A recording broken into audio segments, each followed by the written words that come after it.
So for today's movie review, I'll be reviewing yet another installment of the MCU with Doctor Strange in the Multiverse of Madness, the surprisingly second installment of the Doctor Strange franchise. And why I say surprising, I just find it kind of funny that it took this long for Doctor Strange to get another solo movie, considering that the first Doctor Strange movie came out in 2016 and this movie came out in 2022, and in between that huge gap, we had the entire Tom Holland Spider-Man trilogy released in between those installments. But even though I do find that funny, I was also super worried about this movie for a couple reasons. Reason number one, up to this point with the Phase 4 MCU movies, from my point of view, they play out like the original Star Trek movies where all the odd-numbered installments are the bad installments and the even-numbered installments are the good installments. And for this movie, it was an odd-numbered installment, so I was expecting this movie to be bad, at least bad for MCU. Second, when I first heard that the director from the first Doctor Strange movie was stepping down and hearing that Sam Raimi was going to be directing the movie, I was both really excited and worried at the same time. Excited in that sense where this movie's being directed by Sam Raimi,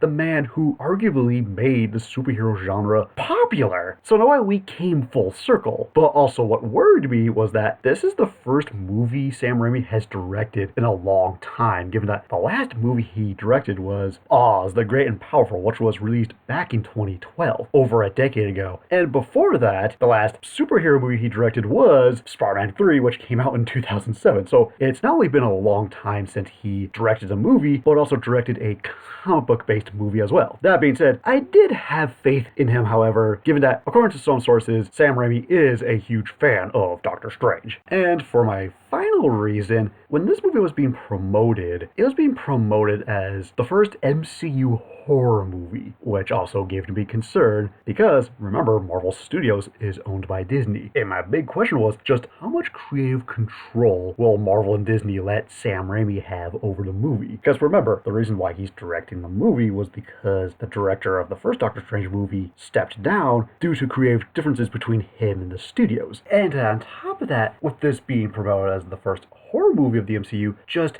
how much of this movie was going to be an actual horror movie, given that Disney is usually known for producing a lot of family-friendly content. Just, were they going to push the envelope, or were they going to hold back? Now sure, technically in years past, Disney has produced horror movies such as The Watcher in the Woods, or Something Wicked This Way Comes from the 1980s. However, the Disney during the 1980s was completely different than how Disney is now. But anywho, before I go any further with this review, this movie holds a lot of significance to me as of now because the last movie I saw in theaters before the COVID pandemic was The Call of the Wild back in February of 2020, before the pandemic even occurred. Now fast forward to May 2022, I go see this movie, and quite literally, Doctor Strange in the Multiverse of Madness is the first movie I see back in theaters. So that's why this movie has a lot of significance for me in that sense. And with all that said, did Marvel succeed in creating their first MCU horror movie with the Multiverse of Madness? As for the plot of the movie, Doctor Strange and Wong join forces with a teenage girl who possesses the ability to travel across the multiverse while battling supernatural threats that want to possess her power. And while attempting to recruit Scarlet Witch in protecting the teenager, Doctor Strange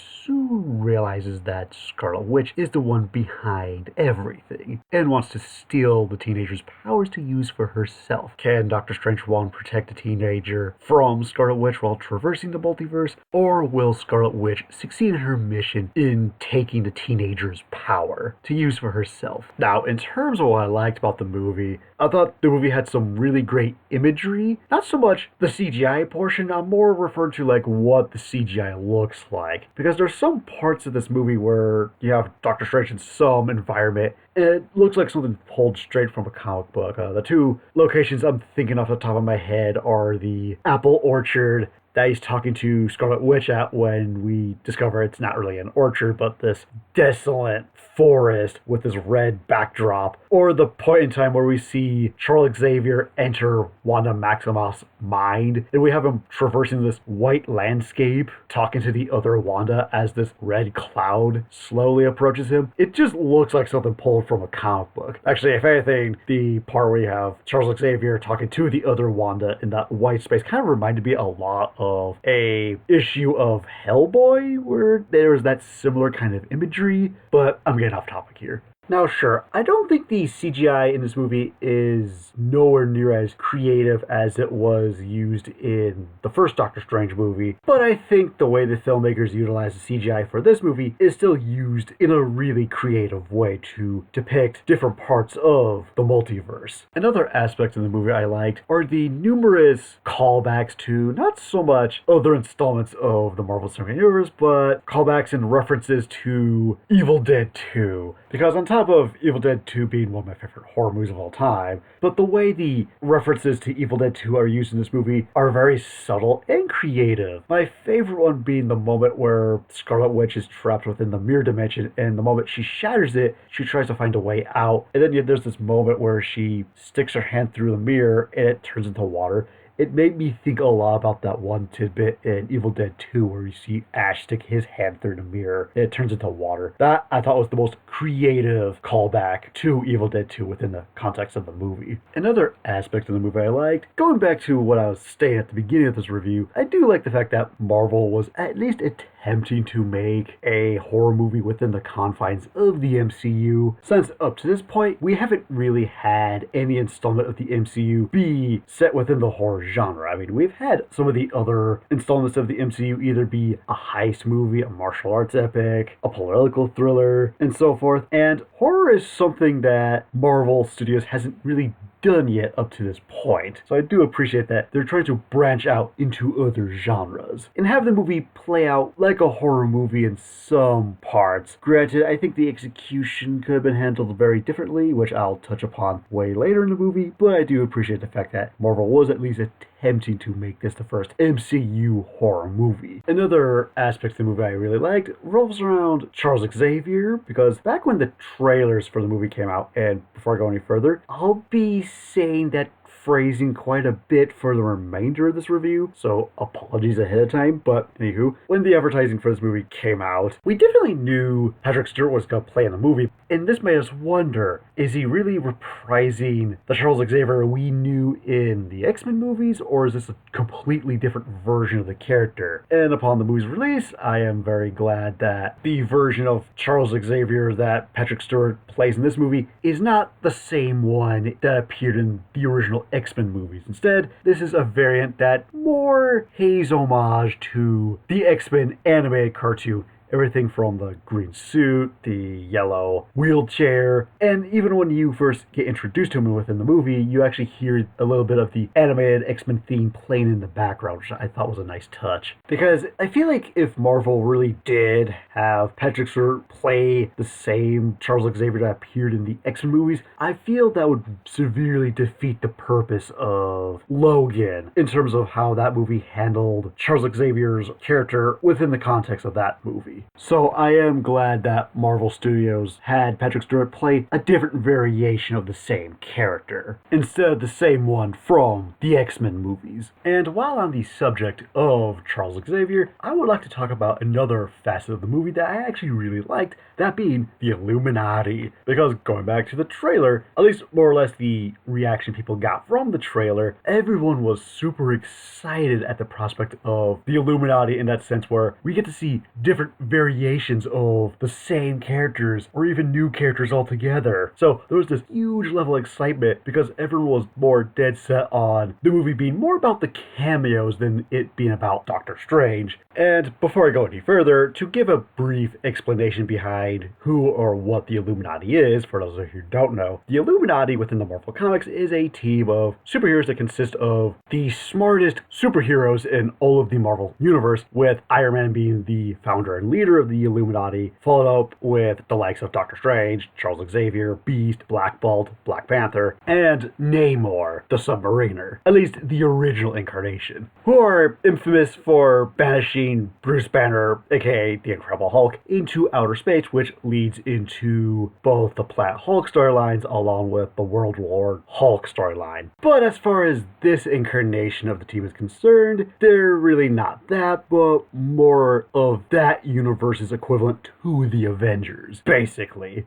And the thing I liked most about the Illuminati, other than the way they depict Charles Xavier in this movie, I like the fact that there's a monkey's paw quality to the team itself, in that sense where, because everyone looked forward to seeing these cameos, basically Sam Raimi went, "You want those cameos? Here they are." A few moments later, all dead. And I thought this had to be the most hysterical part of the movie because of the amount of fan hype there was built up for a group of cameos that ended up being pointless in the grand scheme of things, and I just think that's hysterical. Although, that said, I am disappointed that we didn't get the Tom Cruise Iron Man in the movie. And before going further, yes, I am one of those people that fell into the camp of thinking the Tom Cruise Iron Man was going to show up in this. Second, why I'm disappointed that didn't happen, to give you a brief production history in the first Iron Man movie, way before Robert Downey Jr. landed the role of Tony Stark. Originally, I think the filmmakers wanted Tom Cruise to play the role of Tony Stark, but it went to Robert Downey Jr. instead. But man, if the filmmakers in this movie ever did do the Tom Cruise Iron Man for this movie, that would be one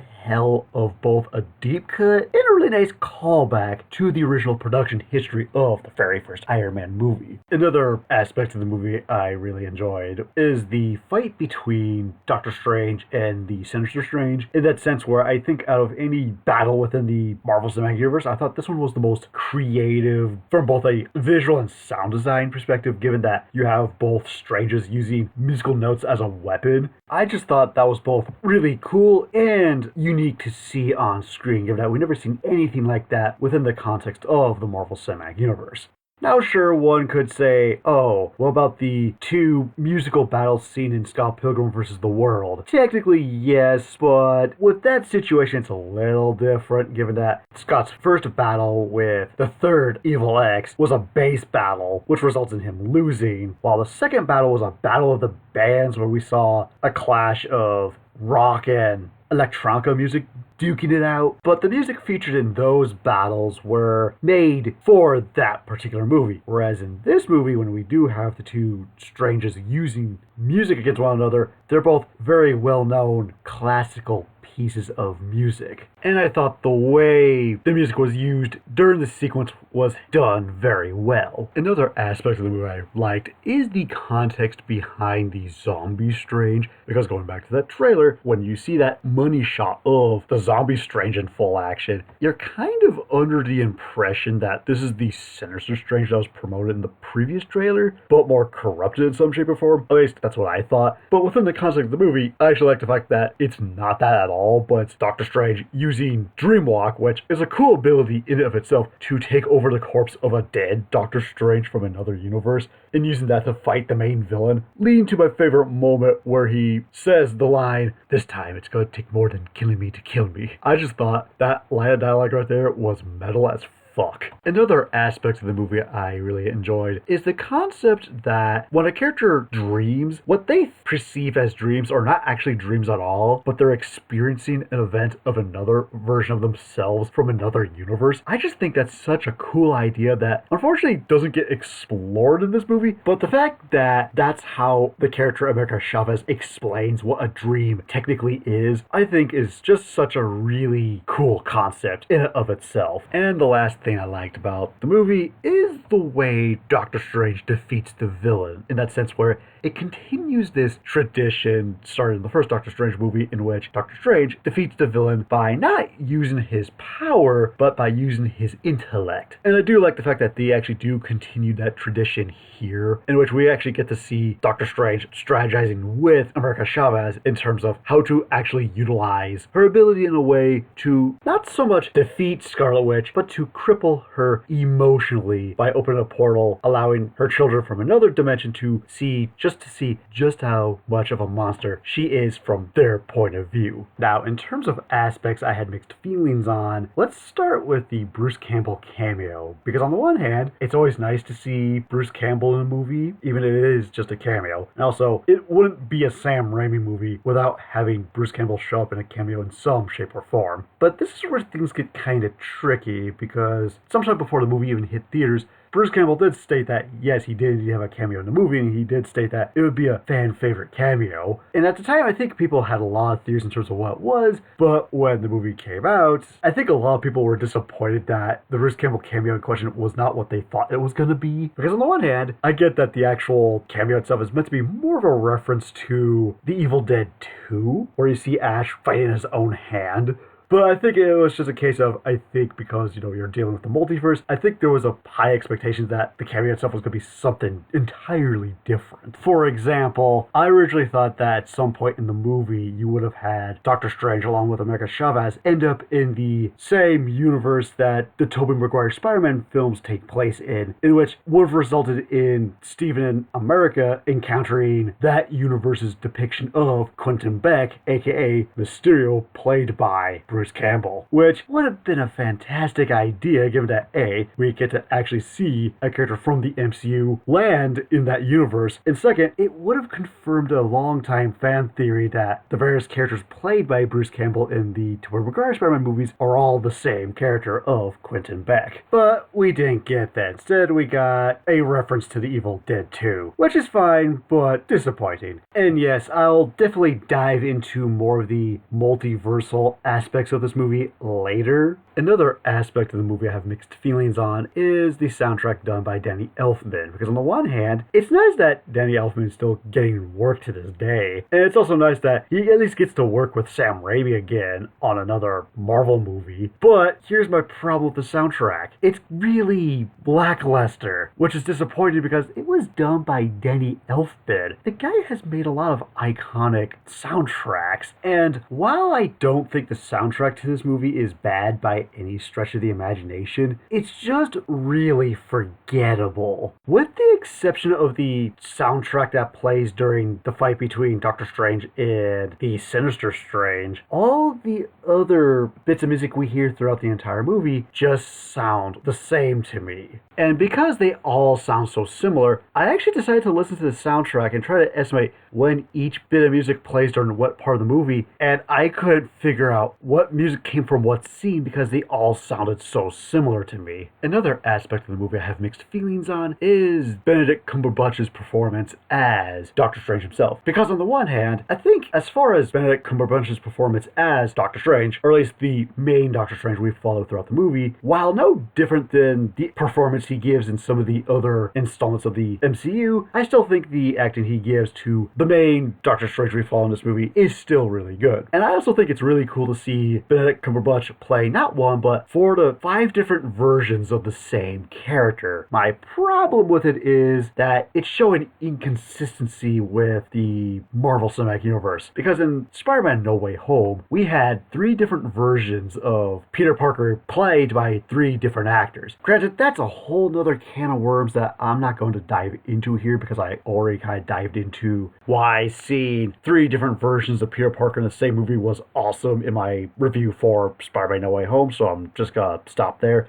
Now, fast forward to this movie, we literally just have one actor playing multiple versions of himself, which doesn't feel as unique as something like No Way Home. Personally, I think it would have been a lot cooler if they had different actors play different versions of the same character. For example, I think it would have been really cool if they had Jeffrey Combs play the Sinister Strange for a couple of reasons. Reason number 1, Jeffrey Combs has been in his fair share of horror movies, so that would have been a nice homage to that actor's career. Second, Jeffrey Combs played in a movie called Dr. Mordred, and depending on your sources, the movie was something that was produced by Full Moon Entertainment because originally it was supposed to be a Doctor Strange movie, but they lost the rights and decided to modify the script, having it become Dr. Mordred. Or some sources say that originally it was a movie that was heavily inspired by Doctor Strange, and they decided to make their own version of the character. But whatever the case is, I think it would have been really cool if they had gotten that actor to play Sister Strange for that reason alone. Another aspect of the movie I have mixed feelings on is that of the character of America Chavez. Actually, before I even go into her character, the moment I heard she was going to play a major part in the movie, this had me worried,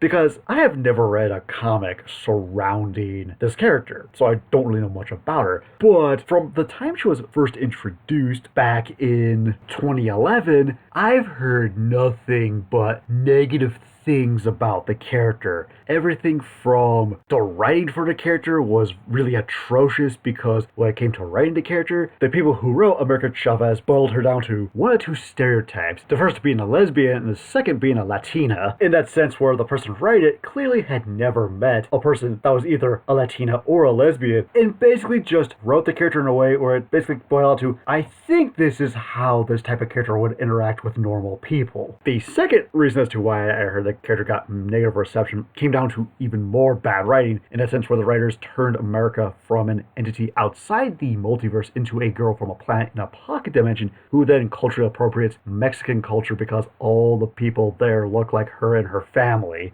And the third reason being that she is in a romantic relationship with Kate Bishop, aka the new Hawkeye. And from my understanding, Kate Bishop, when she was first introduced, was a thirsty woman whose orientation is as straight as an arrow, pun intended. But then the moment you introduce America Chavez, she became a drooling lesbian for her out of nowhere. Again, I've never read a comic featuring this character, so I don't know if any of this is true, but this is what I've heard about the character from the past several years since her inception. But what about America Chavez within the movie? Now, in terms of what I liked about the character, the actress playing America Chavez, whose name I cannot pronounce, I thought did a really good job of playing this character, given that up to this point in her career, she's only played in a couple TV shows and nothing else, and given that this is her cinematic debut, I thought she did a good job. I also love the interactions between her and Doctor Strange throughout the whole movie. I thought they had a very interesting dynamic, very similar to the dynamic between Doctor Strange and Peter Parker from Spider-Man No Way Home. That goes in a different direction. I also thought the way the filmmakers handled her LBGT roots was done very well, in that sense where it's not in your face, but when they do address it, it's done in a very subtle way. And on top of that, I think the one aspect of the character I actually really found intriguing is the fact that, unlike Doctor Strange, who discovers there are multiple versions of himself within the multiverse, America Chavez discovers that she is only one of herself to exist within the entire multiverse. And I just found this idea to be both intriguing and unexpected. Now, with all that said, my major gripe with America Chavez is the writing for her, because she herself is not so much a character, but a plot device used throughout the movie. Yeah, technically she kinda goes through a story arc during the climax of the movie, but I think the writing for her could have been a lot better. Now, in terms of what I disliked about the movie, going back to how the movie was being promoted, Kevin Feige, along with Marvel Studios, promoted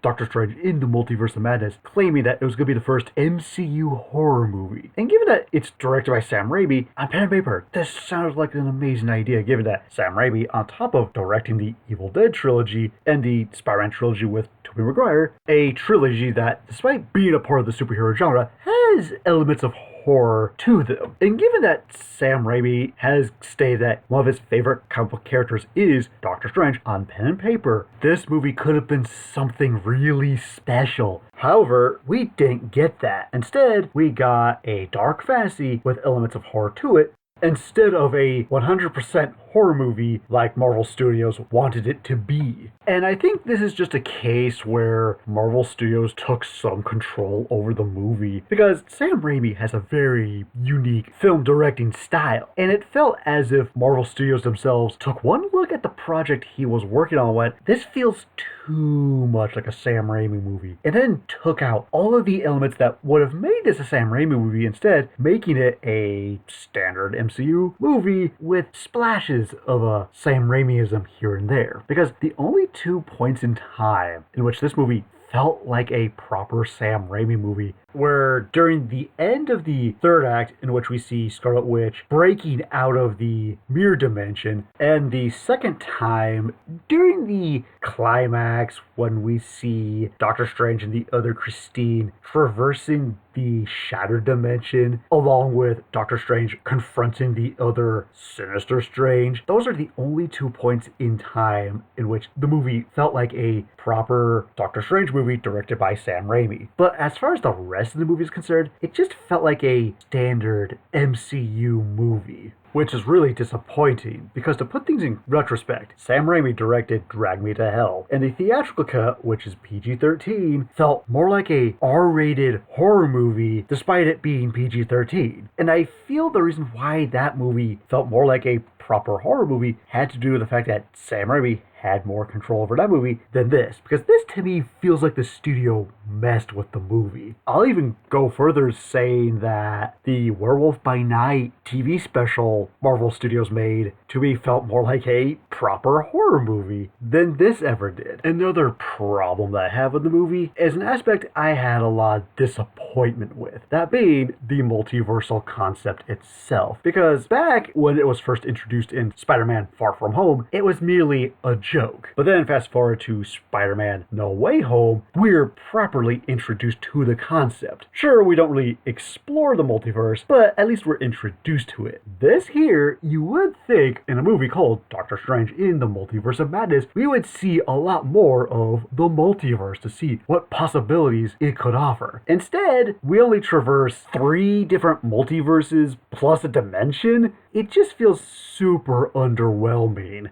especially during the second half of the movie, because there's an entire point where we see Scarlet Witch using the Dreamwalk ability, and we see that the Darkhold she's holding gets destroyed, and there's this whole subplot with her and Wong finding the castle in which the Darkhold originated from. I started thinking, I feel like the time spent on this subplot could have been dedicated to more of her or Doctor Strange traversing the multiverse. We actually could have had Wanda, while attempting to use Dreamwalk, traversing the multiverse, in which maybe she ends up in one universe where she became the Silver Witch, a variant of Wanda who, during a battle between the X-Men and the Squadron Supreme, her brother, Quicksilver, died during the battle, and she absorbs her brother's powers, becoming the Silver Witch. Or the Weapon Hex variant, in which you have her combining with Wolverine's female clone X-23, becoming Weapon Hex. Or, just for fun, maybe she ends up in one of the animated X-Men shows. The potential could have been limitless.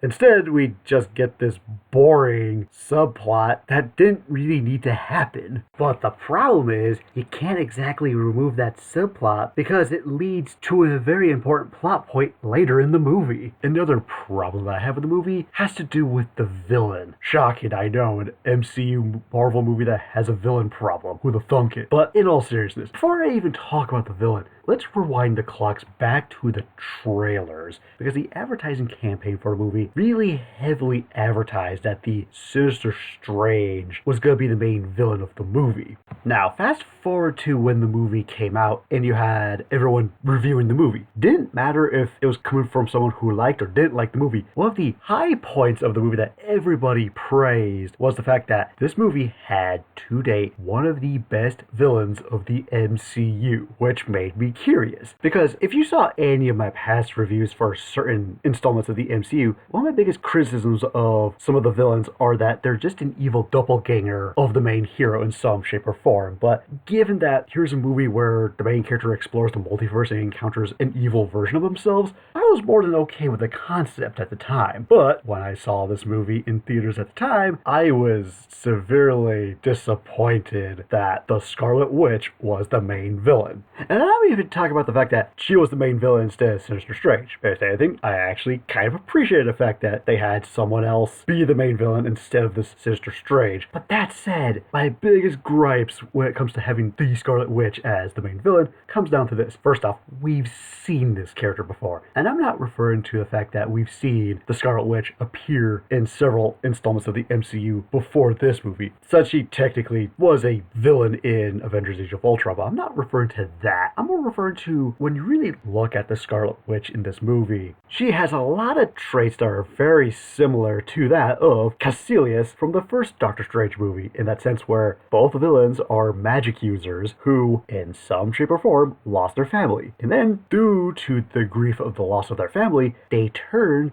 to utilizing a dark magic that corrupts them in some shape or form, and they intend to use that dark magic for their own purpose. And the thing that really bothers me about this isn't the fact that Scarlet Witch in this movie is just Caecilius with tits. It's the fact that Marvel Studios, instead of using an iconic villain from Doctor Strange's Rogues Gallery to be the main villain of this movie, they decided to yet use some miscellaneous character instead of a proper villain from his own Rogues Gallery. Seriously, they did this once before in the first Doctor Strange movie where instead of having Dormammu, Doctor Strange's longtime arch nemesis, be the main villain of that movie, they instead give the role to Caecilius, who, up to that point, was a minor villain in the comics. If anything, I feel like Caecilius in that movie had more in common with Mordo from the comics than the on-screen incarnation of Mordo in the Marvel Cinematic Universe. Now, fast forward to this movie. Again, going back to the advertising, when you looked at it, they heavily advertised a scene where you see Doctor Strange and Wong fighting what looked like Shuma-Gorath, which to me made sense. But no, the monster that looks like Shuma-Gorath is really called Gargantos, and it's just cannon fodder for the Scarlet Witch and nothing else. And, in my personal opinion, I think Shuma-Gorath should have been the main villain of the movie. Because, first off, Shuma-Gorath isn't some cycloptic octopus thing. He's the Lord of Chaos whose usual motivation is trying to take over the multiverse. And in a movie called Doctor Strange in the Multiverse of Madness, this would have been a perfect opportunity to utilize Shuma-Gorath as the main villain for this movie. But instead, you have to have another humanoid spellcaster be our main villain instead. Which, in my opinion, is super underwhelming because one of the big appeals to Doctor Strange as a character is to see him fight weird and unusual shit of a Lovecraftian nature. After all, he's not some throwaway villain. He's a major threat to not just Doctor Strange, but the Marvel comic universe in general. Seriously, it takes a combination of Doctor Strange, the Avengers, Fantastic Four, and maybe another hero team to bring him down. So, what I'm trying to say is, I would have rather have had the Cycloptic Octopus be the main villain of the movie instead of the Scarlet Witch. And perhaps one of my biggest disappointments with the movie is that here's a movie that features both Doctor Strange and the Scarlet Witch, two of the most powerful spellcasters in the entire Marvel universe, and the filmmakers did nothing with them. Because this is one of those concepts where on pen and paper, they could go all out, but the end result, the filmmakers barely do anything with that concept. And I feel that having the two of them in this movie together, doesn't matter if they're fighting together or fighting against each other, they did absolutely nothing with them. And I think that's one of the biggest crimes against the movie, in my opinion. And for the last problem that I have with the movie has to do with this movie's connection with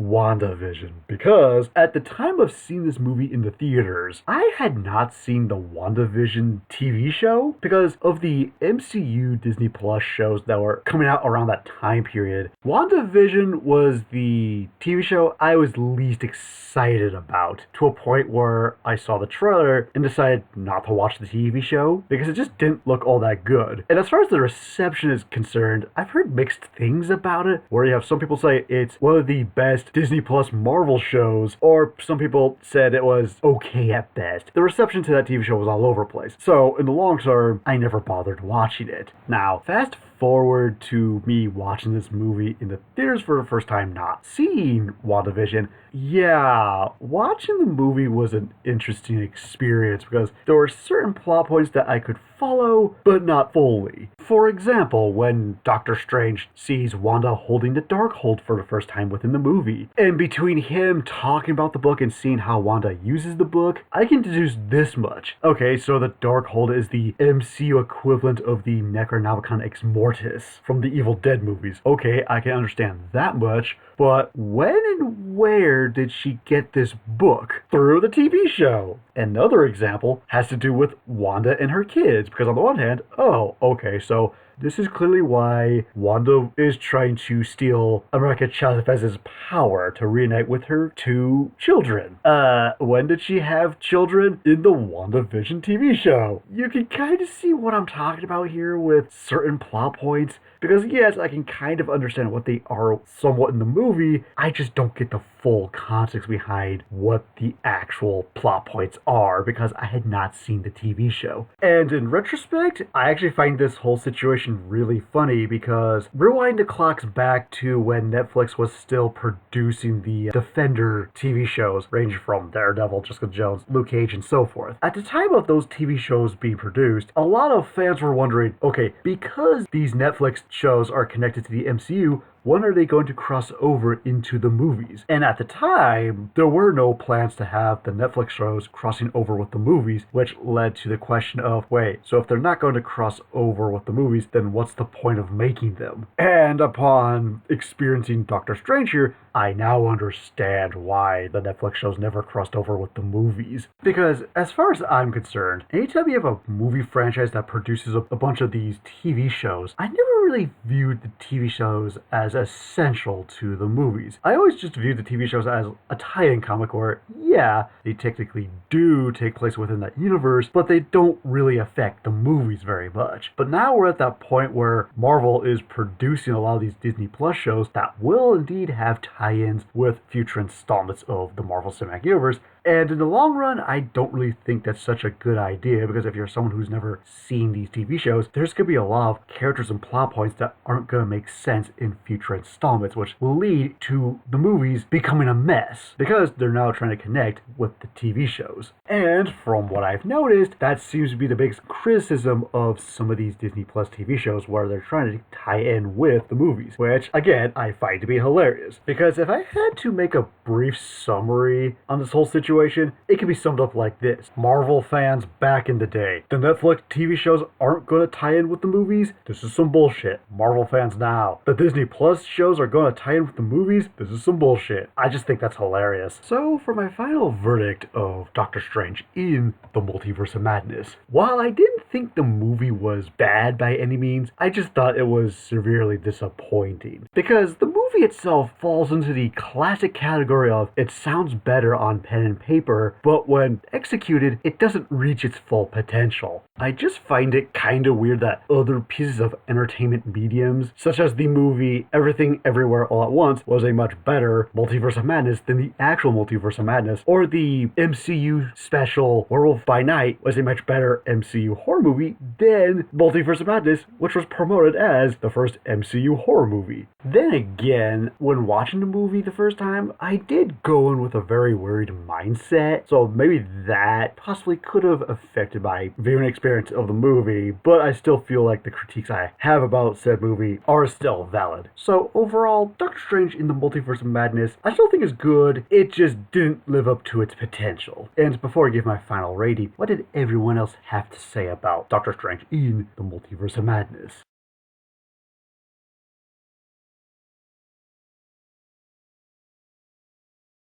So it looked like Multiverse of Madness got generally good reception, and so for my final rating of Doctor Strange in the Multiverse of Madness, I give it a 3 out of 5. So what is your least favorite movie directed by Sam Raimi? And see you later.